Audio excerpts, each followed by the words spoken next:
आषाढी वारीनिमित्त पंढरपूरकडे निघालेली चोराडे गावातील श्री संत बयाजीबुवा महाराज दिंडी प्रस्थान सोहळा गावातून मार्गक्रमण करत असून संपूर्ण गावातून भक्तिरसात न्हाऊन निघाले आहे।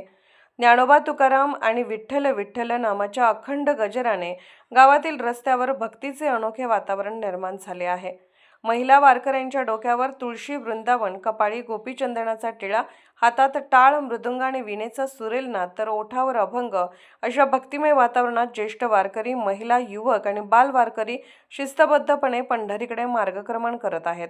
गावात ठिकठिकाणी दिंडीचे स्वागत, गावातील नागरिकांनी वारकऱ्यांच्या स्वागतासाठी सेवाभावाची परंपरा जपली जात आहे। ठिकठिकाणी पिण्याच्या पाण्याची, चहा व नाश्त्याची सोय करण्यात आली होती। वारकऱ्यांच्या चरणी सेवा अर्पण करण्यासाठी अनेकांकडून स्वयंप्रेरणेने पुढाकार घेतला जात आहे।